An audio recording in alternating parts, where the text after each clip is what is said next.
You know, there's a saying in journalism that many of my news directors would remind the crew of, something along the lines of, is it better to be first or right? Of course, the answer is right. Well, it seems that ideal has certainly gone by the wayside, and most news orgs now just want to be out with the info first. U.S. news consumers will just assume it's wrong at this point. Or is it intentional? Have many outlets just embraced the state-controlled propaganda method? Coverage of the Russia-Ukraine conflict has been an overflowing basket of media mistakes. You've got this incredibly staged photo of Miss Grand Ukraine pushed out there by Fox News saying she was joining the Ukraine military. Nope, that's an air gun, and she had to clarify the truth herself. Then you've got Ukraine President Zelensky in army gear making the rounds. Nope, that's an old photo that has nothing to do with the current situation. How about the ghost of Kyiv, the alleged Ukraine fighter pilot that was shooting down Russian aircraft? Nope, it's from a video game.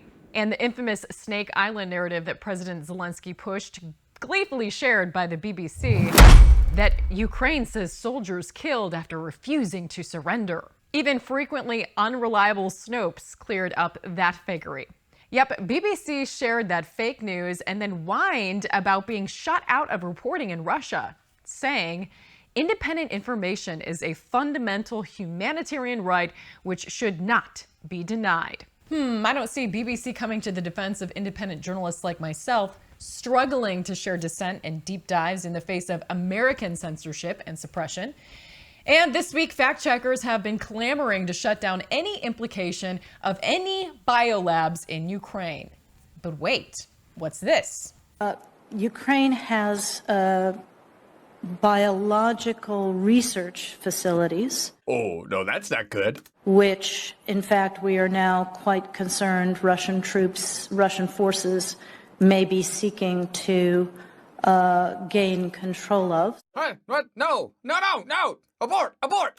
So according to fact checkers, Business Insider, Reuters, Newsweek, and other MSM, there are most definitely no bioweapons labs in Ukraine. But if bioweapons are released out of the bio-research facilities in Ukraine, it's Russia's fault. There is no doubt in my mind, Senator, and it is classic Russian technique to blame on the other guy what they're planning to do themselves. There's absolutely nothing to see here. I'm sure it's just a coincidence that the U.S. Embassy in Ukraine abruptly deleted all their bio-research lab documents from the official website in late February. Documents the Wayback Machine shows there was U.S. funding involved. And what's this from a 2005 Washington Post article? The United States and Ukraine agreed yesterday to work jointly to prevent the spread of biological weapons, signing a pact that clears the way for Ukraine's government to receive U.S. aid to improve security at facilities where dangerous microbes are kept. And then we have outlets like CNN peddling the false narrative that there's a bill in Florida called the Don't Say Gay bill. Why are you gay? We say gay! We say gay! You are gay. Even Hillary jumped on that bandwagon. Never mind, it's formally known as the Parental Rights in Education Bill. And according to the Daily Wire, nowhere in the legislation is the word gay mentioned, though the word parent is mentioned 32 times and the word parental is mentioned 7 times. And as DeSantis points out, for grades pre-K through 3, so 5-year-olds, 6-year-olds, 7-year-olds, and the idea that you wouldn't be honest about that and tell people what it actually says, it's why people don't trust people like you, because you peddle false narratives. So what's the obsession for people like Hillary to talk to kids as young as 5 about sex and gender without parents around? Speaking of the news taking cues from the left on how to frame stories, we've been dealing with rising gas prices for more than a year now, but suddenly it's Putin's price hike.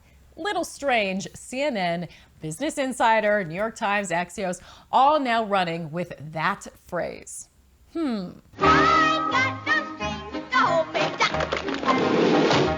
But that's what the propaganda puppets do, follow lockstep with however the Biden administration wants to pull their string. Make a fool of yourself, and maybe you'll listen to your conscience. Including how to frame the ever-increasing inflation problem as it hits a 4-decade high. It's going to be tough for the administration. Nothing, Joe, nothing has been more politicized than inflation. Bringing you what's ignored, sensationalized, unbalanced, misleading, or just plain false. That's your media malfeasance for the week. For KLIM.News, I'm Christy Lee.